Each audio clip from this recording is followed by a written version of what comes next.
I'm Brooklyn Hoff. I'm the Assistant Director here at the Entrepreneurship Center. Welcome. All right, great. Thank you everybody for being here. And hey, please don't worry about if some coffee gets spilled. We have the best cleaning staff in the whole world. We do. By tonight, you won't even know it's there. So don't be worried about that. We have the coffee here. We don't care if stuff gets dropped. We don't care if it gets spilled. It's the service, guys. All right. With that, I'd like to introduce Laurie Fraser with Doorstep Diner Catering. Laurie cautioned me not to say that I've known her a long time because that would make her older than 29. So, with that, I'm going to introduce Laurie. I'm guessing that most of you already know her. She is the consummate networker. So anyway, Laurie, thank you for being here. Thank you for bringing those delicious French tarts. And I'll let you take it away. Thank you. Before. Oh, one quick announcement. You'll notice a camera in the back today.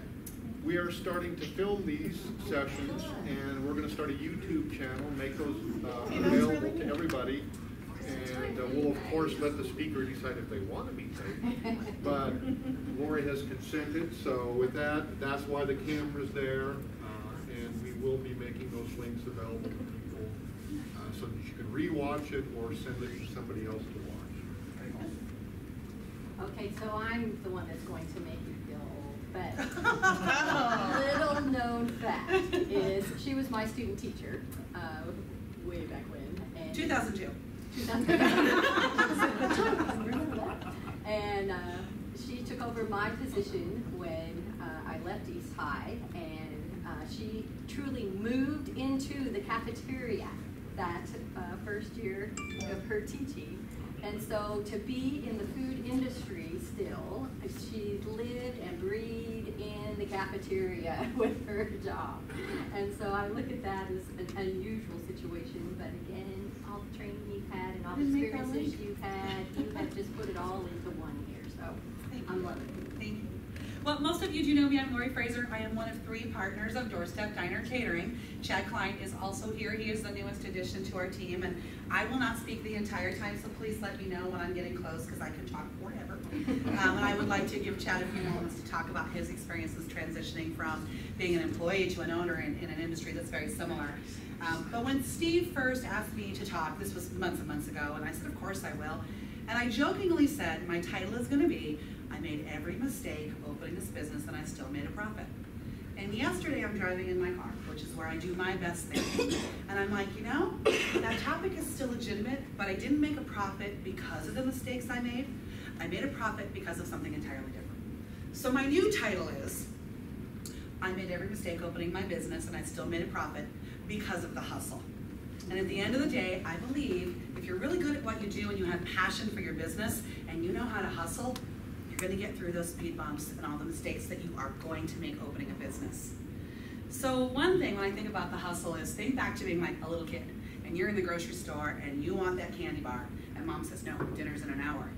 What are the tactics that you used to get that candy bar? You begged, you pleaded, you know, mom won't do my chores. I mean, you brought out every objection to mom's no that you could. And maybe you resorted to screaming and crying, you got that candy bar.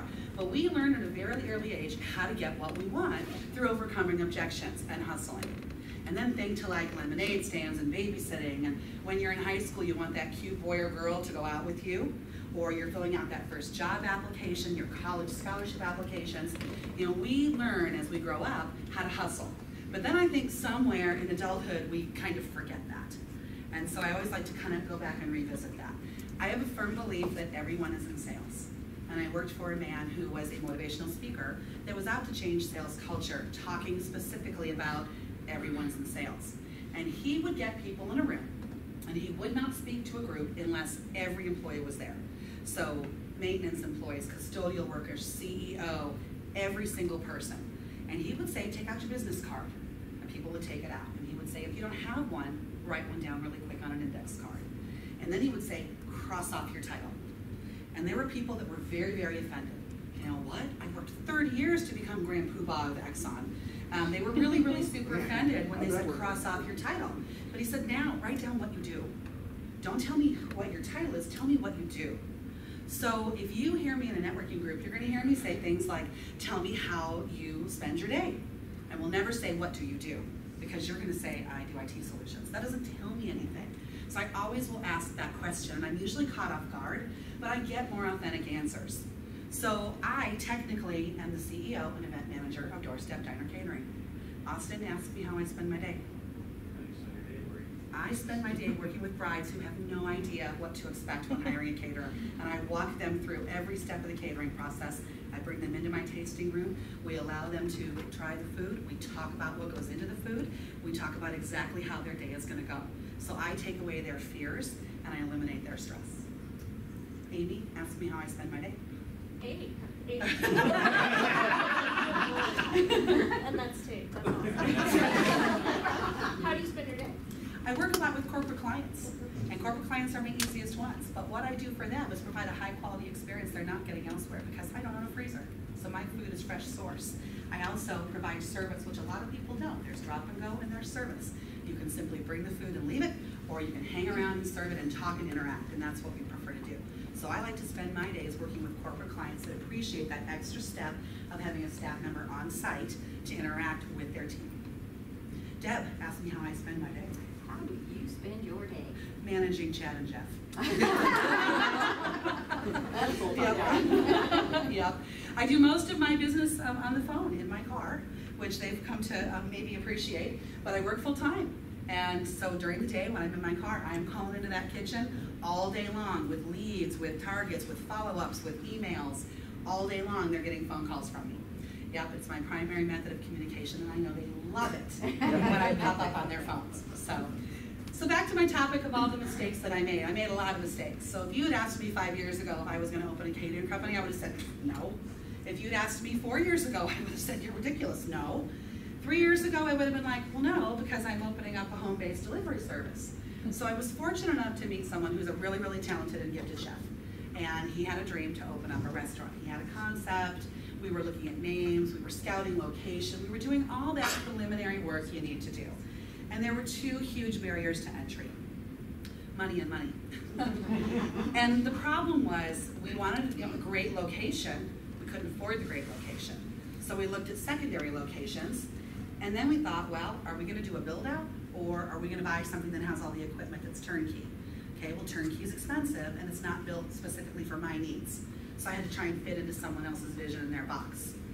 If I was going to build out my own kitchen, that's very, very expensive. And we've seen restaurant after restaurant after restaurant fail because they do these immense build outs and the sales aren't there.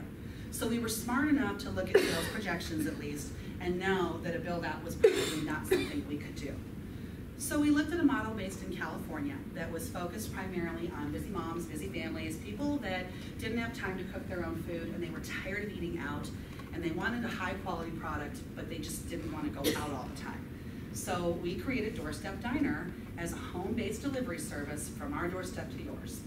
And we created that model specifically to stock people's fridges. So we would stock your work fridge on Monday mornings, we would stock your home fridge on Sunday nights. You were set for the week with your meals. Problems. We didn't really clearly define our model. Now, even though I spent 17 years teaching kids, you got to have a business plan. Never get into business without a business plan. It's your roadmap. I don't have a business plan. I didn't do it. I didn't think far enough ahead to think of things like, gosh, Laurie, you need marketing collateral, you need business cards, you need brochures, you need a website. Didn't do it. Nope, just thought this is a great idea, let's start doing it. And we started doing it. And we started to make money. And then we went, crap, we gotta do business cards and marketing collateral. So we designed our logo at about 2:30 a.m. Okay, true story. In publisher, I did it. I am not a graphic designer. Do not hire me, okay? I'm not a graphic designer. I'm in publisher trying to figure it out, and our logo was actually a mistake. I was actually trying to move some little circles around, and one of them nudged, and I went, wow, that's pretty damn good. And so that's what our logo is. Now, did I know that my logo should be transferable? Mm-hmm. Did I make sure it was? Nope. Chad can't get it screen printed. Yeah, he can't get it embroidered because it's too complicated of a logo. So, mistake. And that mistake has cost me money because I've had to have my logo refined. I'm probably going to have it redone again. Yeah, money. Another mistake I made. When we described our business model as Doorstep Diner, people said, oh, you're a caterer. And our first response was, well, no. And then we had to do a lot of education. And we didn't have anything that really reinforced that. We didn't have an online presence that really spoke about that. So we had great difficulties because people thought they could just call us up and say, I want lasagna in 30 minutes. That's not gonna happen, you know? So that was a huge barrier. We also learned that the market we originally wanted had some barriers for us. We were working a lot with the aged community. We wanted to keep seniors in their homes longer than, longer. They want to be at home. So we were trying to feed them. We're working with a lot of home health care agencies that will go and pick up food with care providers and deliver it. Problem number one is we don't have a storefront. We don't pre-cook it, you can come get it. You had to order it. And that was a huge barrier for home health care providers when they can run to other places here in town and grab something and go. So that was a problem. Another mistake we made is we placed ourselves in the aged communities. We started networking with those groups, but those aren't the people that make decisions for their loved ones. It's people my age that are making those decisions. So we had to rethink where we were spending our time. So that was another mistake that probably could have been solved had we done some more accurate research in our business plan. Other mistakes that we made, oh my gosh, I can't even, lawyer, accountant. You're supposed to have those things, right? Yeah, we kind of were a little late in the ball for those. LLC, that's important. We learned that during tax time. When we went to file our taxes, we didn't have our LLC yet because we were a partnership. It's okay. No, it wasn't because it affected how we filed our taxes. So we had to go back and get our LLC, which I signed a couple days before our lease agreement, which Kathy was so awesome in helping out with. And I went to like LLC.com. I probably bought a goat. I have no idea. But at least I have this filing. But then I didn't know that I had to file it publicly. I should have known these things. Thank God you were there to get me into the Hickman voice to save me the time and the money on doing that filing. I get all these forms from the state all the time. I have no idea what they are. And I keep thinking to myself, why isn't there someone smarter than me that can come put together a comprehensive list that says, you're gonna open this kind of business, here's step 1, 2, 3, 4, 5, 6, and here's who you call and where you go. Because when you go to the city website to look at taxes, it's a PowerPoint, and it's not helpful. Not helpful at all. So we've not missed deadlines, but we've missed forms we're supposed to fill out. I mean, all kinds of things, because it's overwhelming as a business owner. So I've always told my clients that you can't grow your business because you're too hard at working your business, and so you need to spend time finding those people that will help you get to where you need to be, which is why we brought on a business partner, because we looked specifically for someone that transcended both my chefs and my own skill sets and was kind of right down the middle and would be able to put up with our personalities. It was a very, very hard search, but we were able to find someone that fit that bill. So that was our next plan in our growth. One thing that we have done I'm very proud of is we're very lean and mean. So we run on cash. I mean, I know that we need to get credit to start growing and the process, but right now we've been a cash-only basis, so we don't carry any debt, which I really like. Everything that is in our kitchen, we have paid for. Every asset we have, we've paid for. All the marketing materials, they're paid for. So I really like being in that position where I haven't front-loaded my business with a ton of debt. That's one success we've done. Other mistakes we've made are just natural and organic. I've never been a caterer in my life. I don't know what to do. But I have 2 mentors, and they are former event managers from 2 of my largest competitors. So I'm very, very lucky to have those women that will help me out and answer questions like, if I'm plating a meal, how many people do I need to staff in an hour and a half? And what do I do here? And how do we work this out? And what should pricing be? And they've really walked me through all of those little steps and have been instrumental in helping me kind of get my skills up to par. So that would be a success that we've had. Other successes that we've had is that everyone always says I do things differently. You know, I'm different, I'm better than my competitor. Well, what is it that makes you different or better? And I think there's one thing that we really do that's a little different. And when you call me up and you say, I want to cater, my first question is, tell me about your event. Tell me what you're doing. Tell me about the people that are coming. Tell me about the time of day. Yes, I need to know your budget. That's going to be another question I ask. But if I get a sense for what your event is and what the moving pieces are and who the people are, I can start to steer you in different directions. People think appetizers are inexpensive. They're not. If you want to save money on an event, have dinner. Dinner's cheaper. I can throw a whole pork tenderloin in the oven, and it doesn't take me that long, or I should say my chef does it. But to skewer all that little stuff takes forever, so you pay for that labor. So that's something that I'm always constantly learning is how do I help people shape expectations without being like, you're stupid, because that's really rude. But how do I help people shape expectations and steer them in the right direction? And that's why I ask those questions. And I found mirrored with that as being a really, really good listener. We lost a bid to an event because I didn't listen and I didn't ask questions. And if I had known that the beneficiary was a charity, I would have structured my bid a little bit differently. Not price-wise, but I would have structured it to reinforce the fact that they were trying to get money from donors. We're really good at that. For example, we have a rockabilly wedding coming up. We got the bid because instead of saying, yeah, we can do sliders and coleslaw and whatever, no. We're gonna bring you Nat King coleslaw. Oh yeah. And we're gonna bring you Cheddar Checker slider. Oh yeah. We named everything thematically. And we embraced her theme, and when she came for her tasting, we had rockabilly music playing. I'm wearing a rockabilly dress. We've got record players for placemats. Everything embraced her theme. And she said, you were the only caterer that did that. So I know that I'm different because of that. We just put a bid in for a 1970s boogie party, and I can't remember what we named the catering company, but it was some 1970s name. But again, all the food is thematic. So that's, I think, one area that we really shine, is that you're never gonna get a bid from me that says, chicken, mashed potatoes, green beans, blah, blah, blah, blah, blah. I'm gonna try my absolute best to really match it to what you're doing so that I reinforce the care that you put into choosing me as your caterer so that the recipients of the food see that. I'm a big proponent of, if you're after a Cadillac client, you don't serve Pinto food. And I eat at cheaper places all the time. But if you say, I really want this client, then you need to show them you care. Or if you tell me, you know, I'm catering in food for my employees, pizza's fantastic, but you know what? We get pizza all the time as employees. We get sandwiches all the time as employees. Do something different, because that will stick in your employees' minds of, hey, they really took care of me. They didn't just go down the street with a coupon and, you know, get 3 large pies. They actually catered in a meal with a server. So that's another thing I try and manage expectations with, is if you really want to achieve this outcome, this is what you need to get there. And I think people sometimes are shocked at price, and I think sometimes they're not. I never can read them. That's another thing I need to work on with my mentor, is how to read people in price.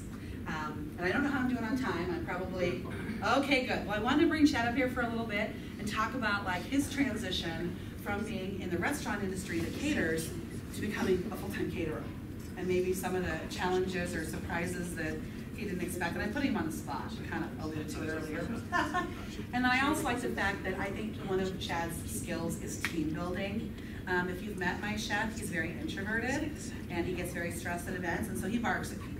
So I'm like, you don't talk to human beings when we're at an event. I take over that job. But we had a wedding, and Chad took a team downtown, and they came back, and they were laughing, and they were having fun, and they were doing dishes, and they made plans to go out for drinks afterwards, and I thought, that is really key. When you can get people together that don't know each other to do the heavy lifting of a catering job, come back, unload dirty crap, wash all the crap, and they're still having fun. So Chad, you want to come on up? She kind of put me on the spot a little bit. What I do. But yeah, I mean, I've been on now for about a month with Doorstep Diner Catering. So spent my whole career in full service, and for the last 2.5 years, ran Capriati, started that, and just left there. But a big difference that I saw, you know, they started talking to me, they're like, hey, you want to come over here? One thing Laurie has is she doesn't take the word no. So when she started talking, she convinced me before I even had a chance to think whether it was yes or no. She already had in her mind, he's coming to work for us. So with that, you know, I came over going, okay, you know, I've been doing this for a long time. I've talked to people. I deal with people every day at the counter. With Red Lobster, I was the face out there talking to people.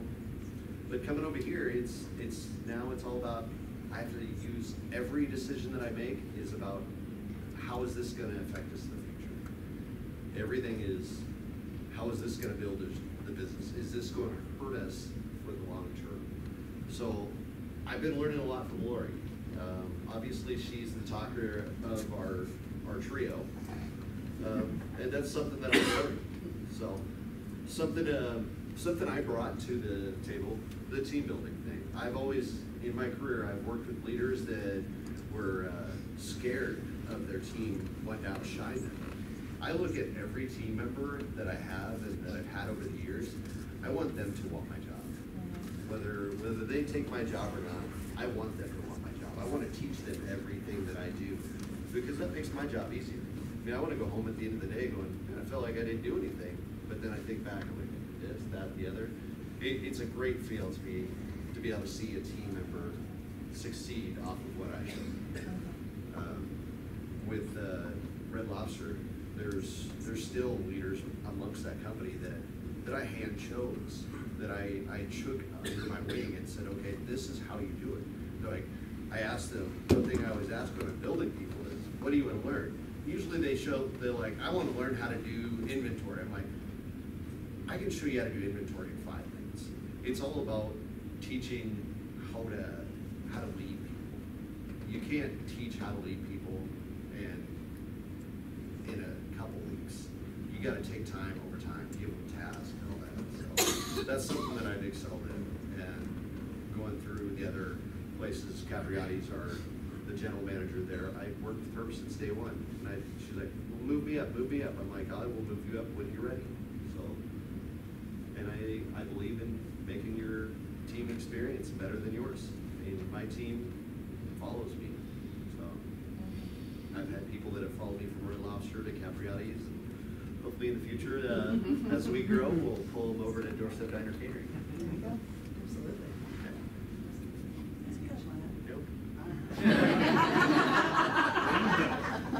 Thanks for letting me put you on the spot. So what does like the future look like for us? You know, obviously, you know the rule that, your budget clients take most of your time. And so we all, as business people, are trying to search high-end clients. We are no different. We will do little one-offs. We will come out to your place of business and deliver 10-box lunches. We'll do it. Because we're hoping to build that relationship that will get me your Christmas party or your Thanksgiving party or your volunteer appreciation. I mean, we will do that to build that relationship. A couple things that have been really exciting for us as of late is we are now the exclusive caterer for an aviation firm here in Lincoln. So it's happened to us about maybe 6 or 8 weeks ago, but our food is now being flown all over the country. Wow. And we white label, which means all of our packaging, all of the signage, the stickers are of that aviation firm. So if someone were to land here and say, hey, we really like the food you provide, obviously they have our cards to turn that over if they ever want to cater here. But we went out with the express purpose of let's help you build your brand. And you're providing this. So let's just reinforce everything that you do here that you do so well. So that has been a really exciting endeavor. Our very first job for them was the day after Iron Maiden played downtown. And I would like to think that those musicians ordered 5 salads. I'm going to go to my grave believing that Iron Maiden ordered salads for their flight. I don't know if that's true, but I would like to believe that. We will never know who we serve. We will never see our clients. We show up, they whisk it right away into a fridge or straight on a plane, and they swipe a credit card, and we walk out the door. So we will never know the type of clientele that we serve. But I think it's pretty exciting that we have that contract. Chad and I went out to another aviation firm last week and sold them on us as well. That would be about triple the business we're currently doing for the current aviation firm. So we're hoping that they said they'll give us a try. We're waiting on the phone call. We'll see what happens. I would say one thing we're really good about is following up. If you know me from LIBA, Lincoln Independent Business Association, you know I am very, very diligent about following up. I am on that phone. I'm on that phone all the time because I believe in what I'm doing in everything that I do. One thing I'd be remiss if I didn't mention is that when I talked about the mistake in our model and not having that business plan and being that home-based delivery service, our very first job was by one of our customers who happened to be a LIBA member who said, I would like you to cater a LIBA breakfast. And our response was, well, we don't cater. That's not who we are. And the customer said, well, why not? And we were like, we don't know. And so we catered it. I mean, that was our exact response. And we brought out French pastry tarts. And the referrals that we received off that job allowed me to move out of a little teeny tiny kitchen where there's like maybe 6 feet that we had of our own into renting Playmaker's Bar and Grill full-time to our own kitchen in less than a year. So we used a couple things for marketing. We used social media, and I cannot tell you, I mean, we only had one person call up and say, I like the appetizers in the October 12th post, can you make them? Yes, once. We had one phone call. But as I walk around town and I say Doorstep Diner Catering, people say, oh yeah, I see you on Facebook, or I follow you on Instagram, or yeah, so-and-so had your food, or I had it at this event. So we know we're starting to get that buzz going. And we have been very, very diligent in managing our growth because we are so small. We can actually serve a single event up to 450 people. The day of the eclipse, we had 5 jobs going up to 6 jobs, different areas of the city. We can do those types of things on a very small crew because we're super, super efficient. We will be here next week to listen to you, however, because that is another reason why we brought Chad on. I call it getting your poop in a group, and ours really isn't. And I have hopes that Chad will be able to kind of pull in all of those things that we've not been able to do because we're so busy serving clients and hunting business. But getting back to LEBA and referrals and working your systems, you got to really look at where you spend your time, and you got to look at where your revenue is coming from, and you got to look at your income producing activities or IPAs. Beer, getting business, same thing. Try and combine them. But look at your IPAs and look at your calendar and look at where you're focusing your time. Because if you're spending your time in a group and you're not getting any residual benefits off of it, that's key time you could be doing something else. So for me, if someone says, hey, Laurie, let's have coffee, I want to pick your brain, absolutely. Pick away at 7 a.m. Pick away at noon, pick away at 4:30 p.m. Those are the times I will meet to have those kind of non-essential sales meetings. But between the hours of about 8:30 to 3:30, 4 o'clock, that's the time I really need to be out there hustling, because that's the time where I can get my people on the phone, that's where I can get them on email. Now, will I take a phone call late at night? Absolutely. I had a girl say the other day, oh, I didn't think you worked past 5:30. We answer the phone when it rings. We never know what it's going to be. And if it's going to be a sale coming in, you betcha we pick up that phone. Our office line number rings directly to the chef, and Chad has his cell phone. We answer that phone every single time it rings, because you never know when someone wants to call and order food, and I am not going to miss that phone call so that they go on the list on the web and call my competitor. Not going to happen. I'm going to get it first. And when I get it first, I'm going to give them that service. I'm going to haul them in. And we all know as salespeople, if you can get in front of someone, you got them. I mean, you do, unless they're price-based. But if you can get in front of someone, you've got them.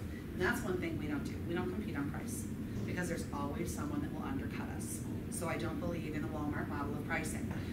I have value, Chad has value, my chef has value, our food has value. Our food is good. I know it's good. I eat it, and if it's not good, I tell my chef, this is not good. We do quality control on our own food. We're starting private chef's dinners coming up this month. They're invite only, and they will be for the express purpose of trying out recipes on people outside of the 3 of us. So yeah, so you might get an invitation in the future, who knows? But we are being very methodical in who comes to chef's dinners. We're going to invite what we call a cheerleader or an influencer. That's going to be someone that has a very wide circle of influence, that knows a lot of people that need my catering, and they'll get to bring someone with them.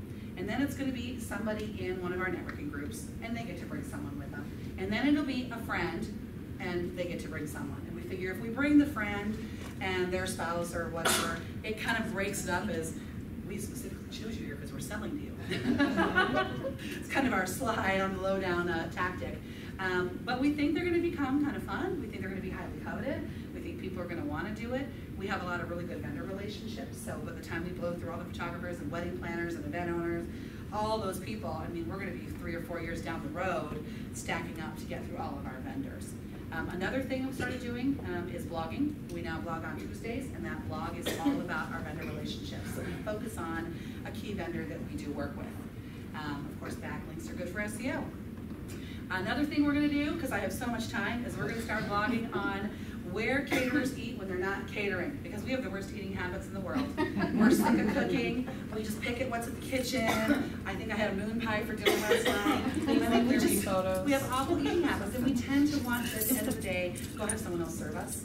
So I'm going to start a blog about where caterers go to eat when they're not catering, and feature some of our favorite restaurants in town. Where do you eat? Well, okay, my current favorite is Habibi. It's at 84th and Holdridge. It's phenomenal. I also like Curry Express down on Pine Lake. Momo's is always the top of my list. Nice South Char Grill, that's one of my favorites. So those are probably my top 4. Oh, and Village Inn. We're a sucker for eggs. So we do go to Village Inn. Do we have time for questions? Or? Yes, we do. All right. Remember that. Anyone have questions? Yeah. Go ahead. I've got a question. In catering, I would think one of the problems you face is you're going to have some peak times where you've got all kinds of stuff, and then maybe some slower times. How do you handle that for staffing? You know, when you've got 6 events in one day versus maybe another day when you only have 1 or 2. Contract workers. Yep, we have 3 full-time people, and do you want to address it? Because you're. Yeah, we have a long list of talented individuals that when we know that we have 6 events like we had Monday, we'll give them a call, we'll go down our list, start at our top, and we have 0 issues getting enough people in there. Like most of those on Monday, of course, they all wanted them around the same time. We had 0 issues with that.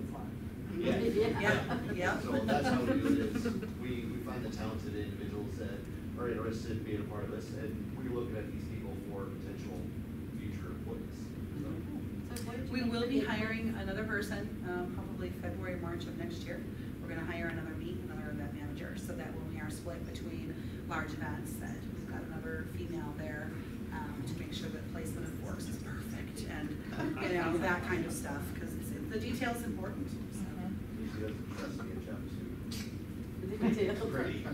So what was your Eclipse special? Well, we really didn't offer any specials. We thought about it, but we got booked before I could even put out like a special. So we made sandwiches on croissants that we renamed as to, crescent sandwiches. We had totality fruit skewers. We had moon pies.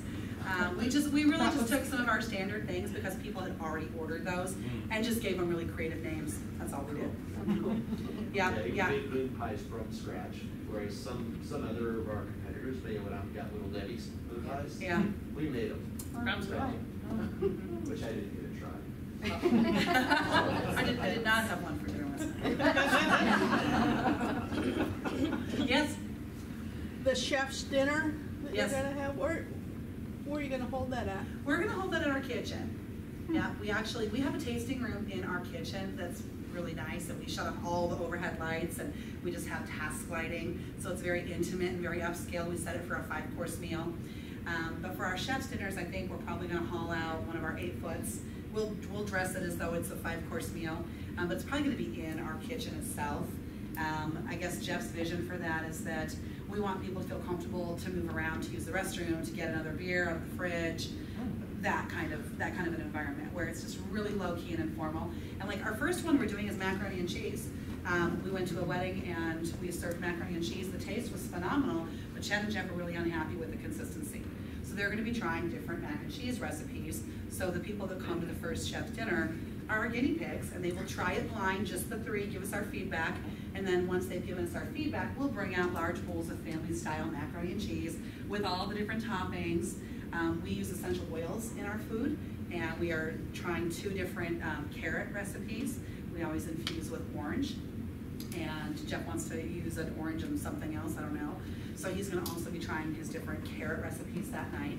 So it could be that you show up and it's a full dinner, and it could be that you show up and it's like a little bit of this and a little bit of that, and you never know, But it will be a meal, and it will be free, and it will be There's a lot of fun. competition with me and Jeff. Yes, yeah. And when will those be?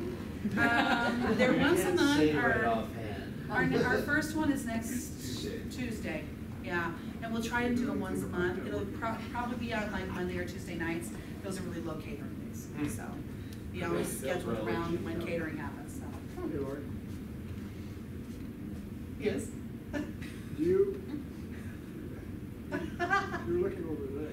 That looks like you. Oh, okay. Anyway, are you pairing your presentations with any of the wineries? Yes. Yeah, we're working with one winery currently, which reminds me we have to go out there and put together the menu for their winemaker's dinner. But we are working with one winery currently. A barrier that we face that's pretty common is that we'll try to get into a venue and they'll say, we have preferred caterers, you're not on our list, you can't come. Okay. How do you get on that list? We're trying to weasel our way through. I mean, we keep talking, we keep reaching out, one of the things that Chad is really, really good at is going out in person, because I can't really do that during the day. So he goes out in person, he brings like small little boxes of samples out to them, talks to them. We use our networks a lot. I mean, I'll be blatant at my Center Sphere group and say, do you know so-and-so at such and such place? I've tried to get in, I've called, they've been super polite, I'm on the list, I haven't heard from them, they're not using me. And so I'll kind of do a gentle push through someone else that will just call them up and say, hey, I used them, they're great, do you know of them? I'll do that too. Go ahead. Where is your kitchen?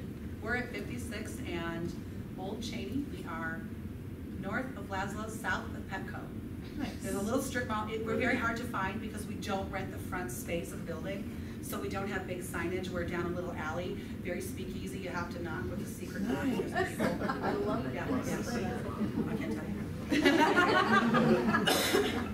If you knock, we'll answer. It's that secret. Yes. So how did you begin getting contract employees? Because right now I have events coming up where I don't feel that as one person, as a photographer, I can take that on. And there have been some participants here who have come to me and said, I do a photo booth, or I do event DJing or photography of some sort, but not exactly what you do. And I partner with them. So I hear that you have competitors, but you also have allies within this too, where you've gotten those contract workers.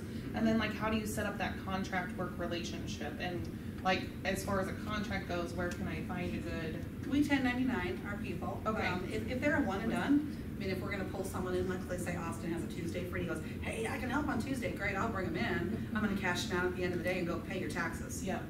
If I've got someone who's gonna be consistently, then I 1099 them. Okay. Yeah. And then like your contract form with them is actually an agreement that you have, and then We're did very you write that up particular yourself? on, we don't do non-competes. Okay. But we we protect our recipes, obviously, because we don't want them taking our secret coveted ranch recipe and running down the street and giving it to Austin. Right. So in your contract, it would protect your recipe. It would protect. We do. We also protect our social media. Because we tend to. This is one thing I do. I look at my competitors, what they're doing all the time, and I'm on their social media. Competitors don't listen right now, but I go to their social media, and when I see logos in the background of places they cater, I write that down and I call them up. I see a cater. Tell me about what you do. What are you using? What do you like? What don't you like? Right, because not every catering company can be at every event, obviously, and that's the same thing with photography. Yep. But then I was wondering if I partner with them. Have you ever partnered with somebody and thought, oh, I shouldn't have partnered with them because I don't know if that made my image look better or worse? We currently are in that situation right now with someone who'd like to partner with us, and we're treading water very, very lightly. Right, and because so we it's need to protect what we have. Yeah.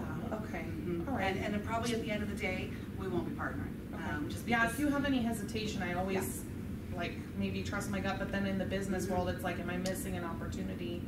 So okay, good feedback. We tend to play well in the sandbox. Yeah. Because there's events that we physically can't do. Right. And so we refer, and we have people we refer to. Our top referrers right now that are competitors are Venue and Shea Hay. Okay. That's who we refer to. I think they do a great job. So if we can't do the event, that's where I'm gonna send people.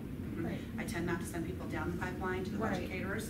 I try and capture that and make them see the value in what we do, but I won't compete on price. And so if I send it to a budget, they're gonna get the business every time because I'm gonna be too expensive. That's good So, but I advice, will send especially out like the pipeline. with photography too, because there are those price points where people see them, they look at it as a deal and they want this certain package, like you call your budget brides. But where when you're offering it up front, that offer is just for the sitting fee, and then they feel slighted. But then there's all that fine print. So you're saying that you just be up front, play nice in the sandbox. And it's all about selling the sizzle. Okay. You've got to sell the sizzle. If you're not doing that, you're not going to gain clients. And you know, when our budget clients reach out to us and they want, you know, something at $7, $8, $9 a head, realistically think about it. Where can you go in this city and get a meal delivered to you and served to you at your home or wherever you choose for that price point? You can't do it. But in the catering world, that's a pretty common expectation. Or I hear a lot of, I just want something simple like a box lunch for $5. I'm into that $2.50 on paper goods and labor alone before I start putting food inside that box. Absolutely. So no, there is no simple box lunch that exists out there. Right. You also get what you pay for. And I try not to talk negatively about competitors, but you do get what you pay for. So instead, when someone says, gosh, you know, $11 for budget's really pricey, well, let me tell you what you get. You're getting my staff on site for 3 hours. Yeah. You're getting a plated head table. You're getting me bussing your tables and walking around with seconds because people don't feel comfortable coming back up. You're getting a kitchen that's going to be cleaner than when we found it, so your venue's going to be happy with you. You're getting me calling you every once in a while going, I still got your back, I got your back, I know it's your way, we're still here, it's okay. You get all of that for that price point. So for our budget brides that really can't afford that venue experience that they would love to have, they can come to me and get that level of service at that lower price. But then there comes that limit where I'm not going to say Yeah. No, I'll do $10. You're not gonna do it. Well, you've got me thinking and caught me off guard. My first coffee here, I said, yes, and I'll do professional business headshots. And he said, and how much are they? And I went, how much should they be? So you definitely have that. If you have a plan, if you have a plan, now I have, when I go to say that to somebody, I have an answer, so thank you. Yay! I appreciate that. Okay, yeah. I just have to confirm that I feel really good about the fact that we have thousands of students all over the world with your hustle. And that is what they need. And they should all buy me a drink. They should. But when they come back to Lincoln. Or they should have hired me to cater. That'd be even better. Lincoln East students from 1992 to 2010. You could become caterers for all of the different reunions. Exactly. Yeah. Well, thank you very much for letting me speak to you today.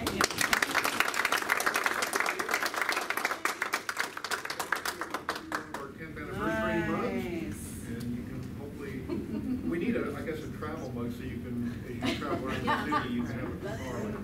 Anyway, thank you so much. Yep, thank you. And thank you for the tarts. Yep. And please, if there are any tarts left, grab one on the way out.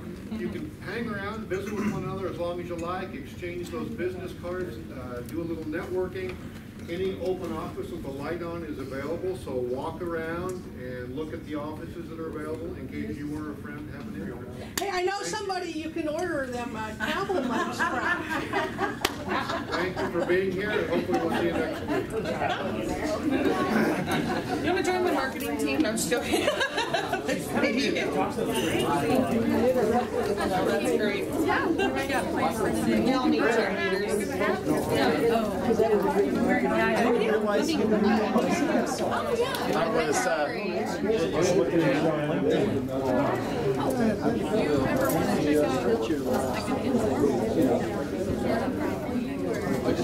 Did you?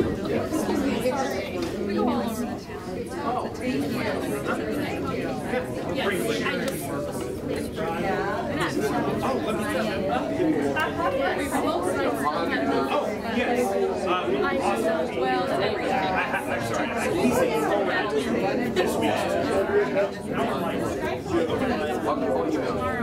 Yeah, I've got your information. We'll get you on that.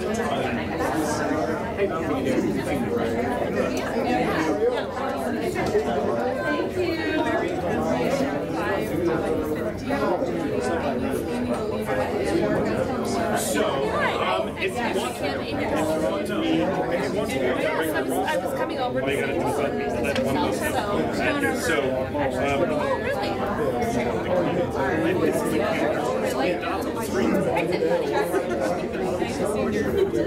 let's see what the roster. I want to say group 2 is the one that has the most open spots. Yeah, that was my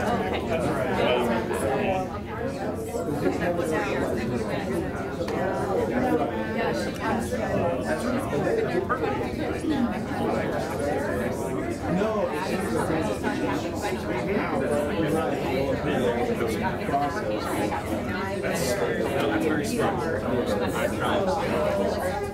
So I will just go ahead and get you added to the official list.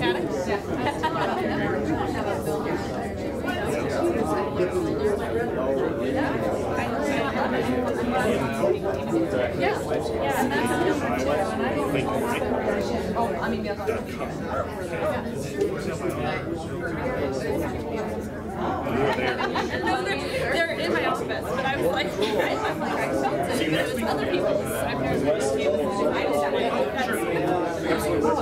That was funny. So when I walked around, I'll grab it. You'll be out of town this week, next week. Does that work out? Yes,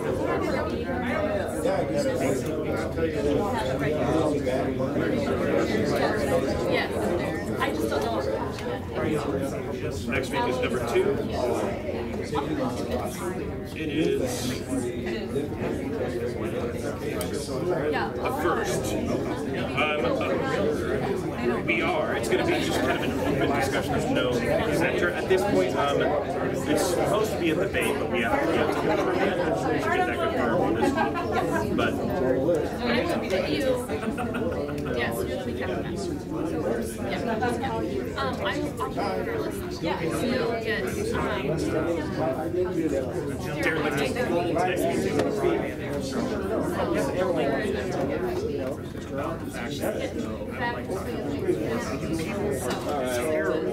at open your darn cards. I know. It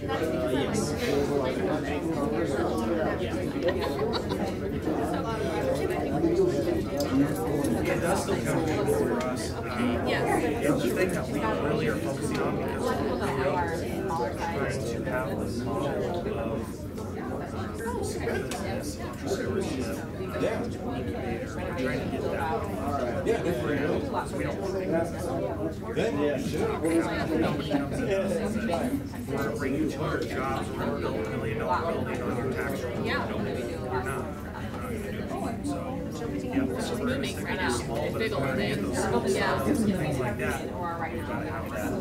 Right on, Sean. I'm doing good. How are you? That's what I make sure. Back in the day, HR needs places to go right now. Yeah, they do. Yeah, they do. It's kind of crazy. Yeah, I used to work at Wolf Electric, so I'm familiar enough with theirs to be dangerous. But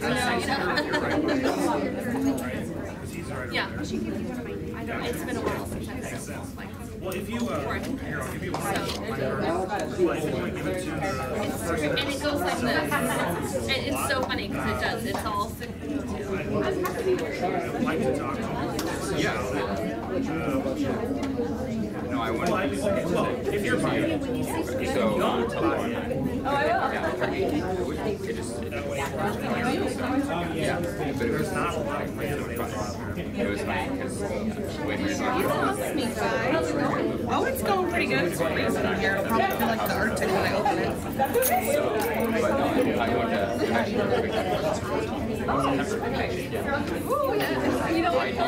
I don't throw away any cards. Okay, so my name is Kate. We got married.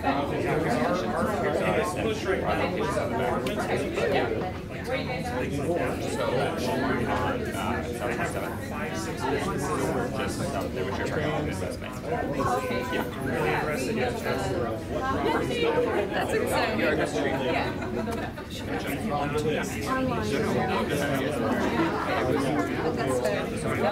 It's Fraser. Yeah. Yeah. You can hold it.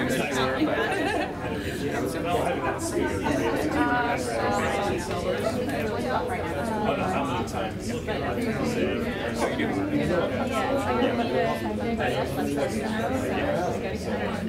had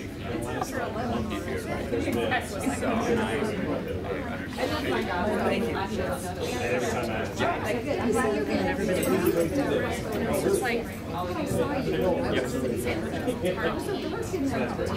Well, like that's just it. And I was clear. We just automatically went through the other side. So.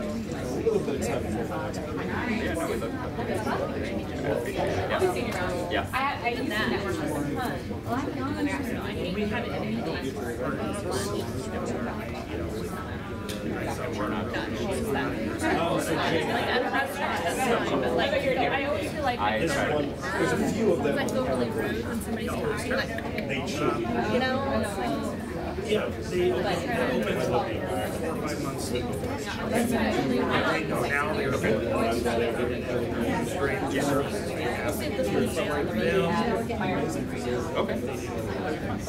It's the exact same menu as down here, but with some but yeah, charge rate, Dollar General, you build out smaller businesses are the can't get any employees because no one employees. That's our business. That's why You don't want to get in that, like,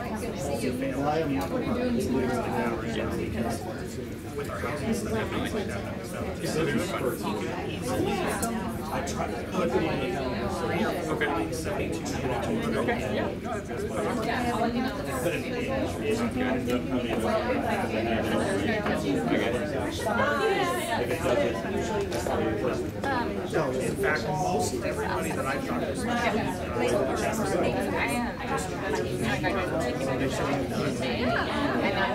there's only been a couple of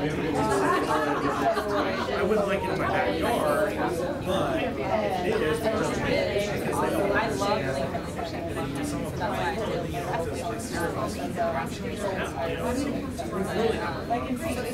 We just started in the city where it's so crazy. If we need to raise up trying to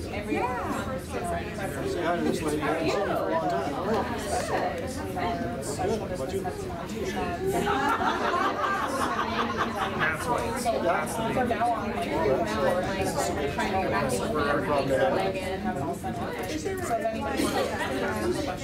No, you know, it's not until the end of September. That's like the 25th. So anytime in that, you know, up until there. I mean, sometimes she closes them like a week out. So my director, the school, if it's not full enough, yeah. If I don't fill it out, they'll just close it. So it's good to get signed up at least a week ago. Yeah. Yes, $19. Very interesting. It's an hour and a half, 6:30 in the evening. I think it's September 20th, but I can double check. It's like I think she June Tuesdays, got a couple days. I love the fact that I yeah, the 27th is the Wednesday.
Yes. because I thought, you know, if I go back to school, I didn't want to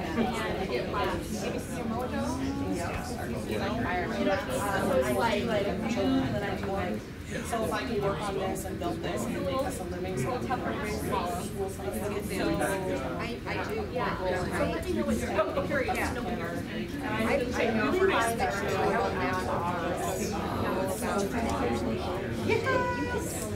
oh my God. I was just over at his place the other day. You know what? He's over telling me I have lunch with well, I gotta get lunch. I gotta go pick up some papers and get back out. So. Nice seeing you. Take care. You're forgetting that role because that's actually a really precious place. Even though it's exhausting. It's exhausting, but yes. But yeah, but I think everything is just it does.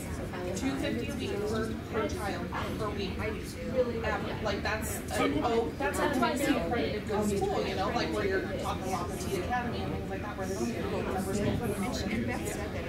And what my thing is when I went to school, I asked teachers who did not have my good for you. We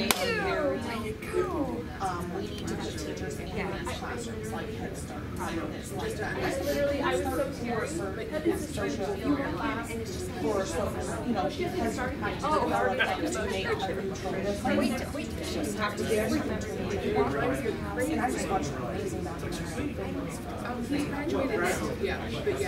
There's school for 4 hours on Monday, 2 hours on Tuesday. They said you're going like that, which is still you're saving.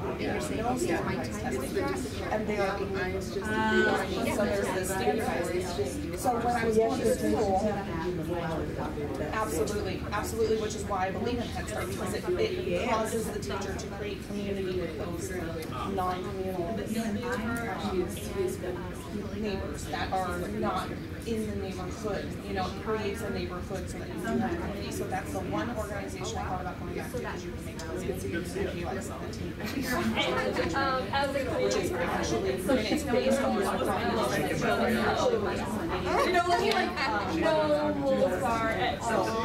but when I got into for jobs like that, I did not bring myself to go back into a classroom. I came from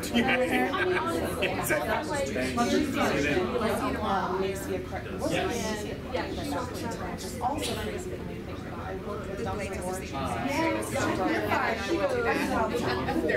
mean, literally does some like speaking nationally. Now she doesn't own the school anymore. She sold it to a guy who was either going to buy a Jenny Jones or a school. Keep me posted, and when we can do quick lunch or quick coffee, let me know.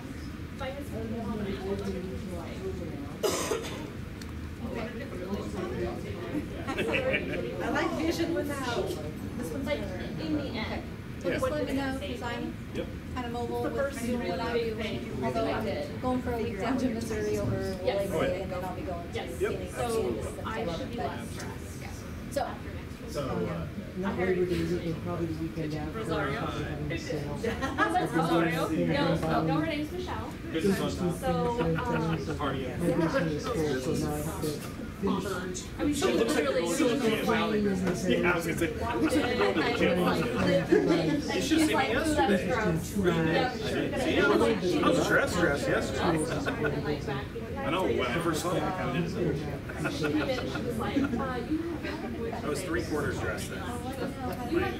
My full dress is suit. 3/4 is my half. My t-shirt on this is 9/4. Clog your back. Yeah, that's like, I don't really wear that outside. We gotta do you.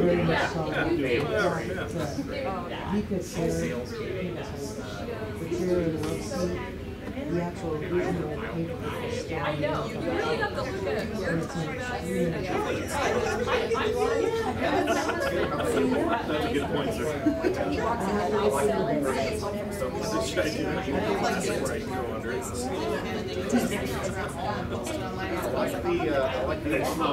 Makes it a lot easier. Once you know, you wait till the big sale.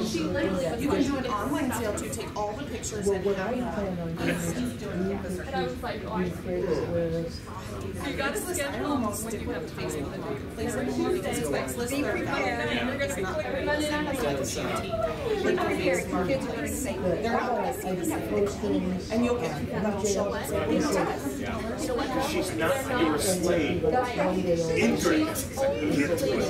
or 3 days, do it 3 days and do the first day of that regular price, second day. Unfortunately, I'm in a position where Because she's a cleaner, not an organizer.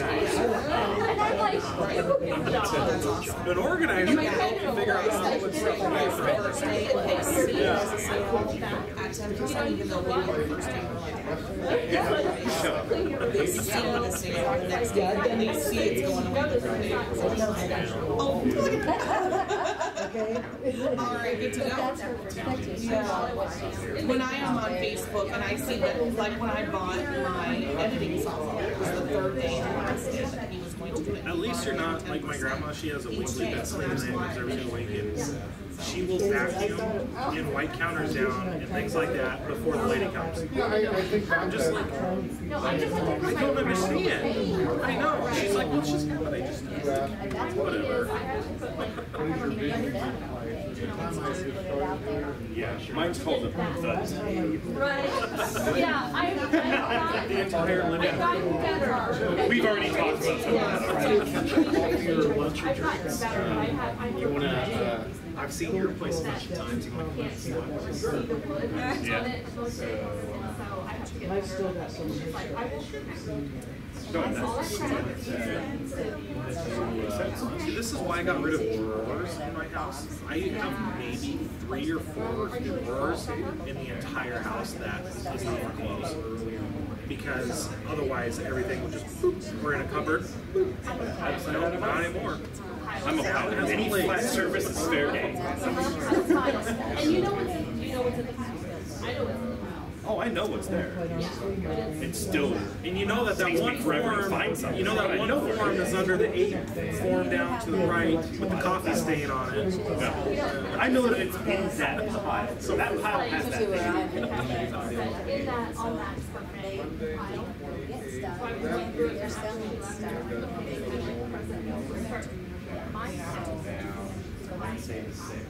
Yeah. Don't say that with these two. Yeah, I know. No, Tracy already has so yeah, I was like, well, then we'll take that. Oh, I just literally want to take that. I put it in something else.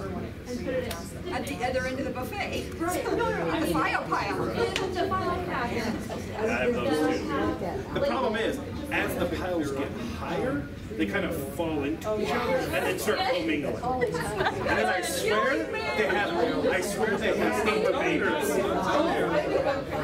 They have paper babies and they start replicating. Especially when you own your own business, right?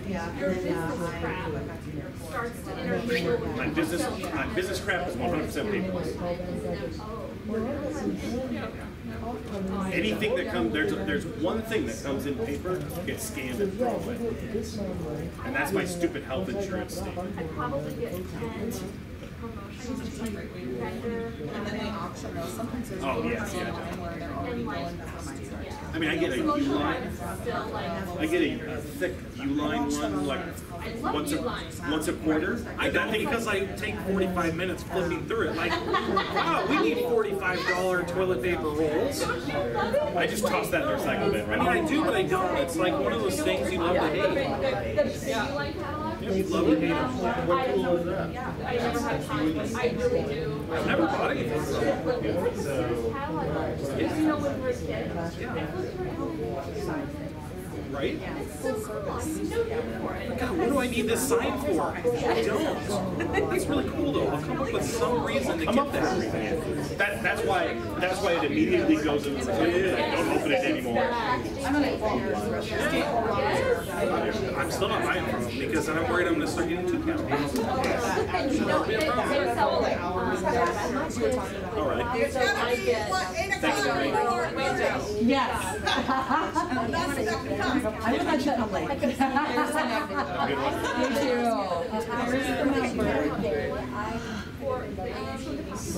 Those cards were great. That was, you know, your stories are what. I want something that you can find. That way? No, there was a bride that called up and she's like, yeah, on the bridge. You know, such and such, and so I back it out and she's down to like, I'm so glad you were here to let me. As long as that much stuff is seriously, and I wanted to I gotta come talk to you. where are you going to Have a good one. That definitely does. Yeah, don't worry, she'll see on trays, full service, everything. But I think so. No, they're not. Hey Darren, it is. It is on? He'll edit it. Are you going to do that? Yep. And it's where it outlet. Yeah. Reasonable in this town, honestly, is $15. It would have been better if he would have just been song. I gotta go home and change, and then I gotta go somewhere else. Absolutely. I'm always positive and I Still has that don't. creepy vibe. Awesome. I'll talk to you. Okay, ready? Yes, ready. Okay. I don't need you. Hopefully he goes slow. Hopefully he goes slow. No, it is, Amy. Yeah, exactly. Pretty good. Yes, that'd be great size. Perfect. Good, you guys.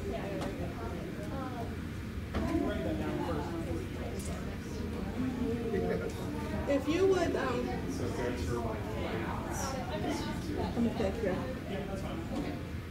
No, I can't. Okay, I was gonna invite you to my, come to the event. See, I haven't done this. Yeah. Is that on Thursdays at 7:50? It's right now at noon. Oh, right now at We're going noon? to- But we have a photographer in there, so. Okay. Wouldn't want to impose. They get kinda, you know, Okay. I wouldn't like it if another water person came. in, Yeah, so. that's kind of what I was talking about though. Sometimes the jobs are too big for just one photographer or one caterer, but yeah, I hear you. Is there another Center Sphere group at Gianni's on Thursdays at 7:50 a.m.? Yeah, Laurie's. Yeah, Laurie's. That's what I was going to try and come Laurie's, and to. there's one there on Tuesday morning. Well, I'd love to go to that one on Thursday mornings at the Gianni's coffee shop. If that other photographer wouldn't mind, let me know. On mine? Yeah. Okay. You don't want to impose. I know. When I moved in, I was like, I hope they're not thinking that I'm, you know, I hope they come back and do their thing and knock on my door and ask me if I want a partner, because I'm one of those people where I do things different. Like my style is very different, like mermaid shots and tractor tires and lakes, and so not everybody does the same stuff. Some people are just studio, some people are just weddings, some people are just so. I think there's 7. Yeah, 7 circle spheres. Center Sphere. Center spheres. And there's a Thursday's my day, so. group, I call it group, Q, that people join. I've done it in the past. As there are a lot of people. They're a member of 6 hours to decluttering. So if their schedule is too busy, they can't, I was going to take a meeting, then you got the attendance thing.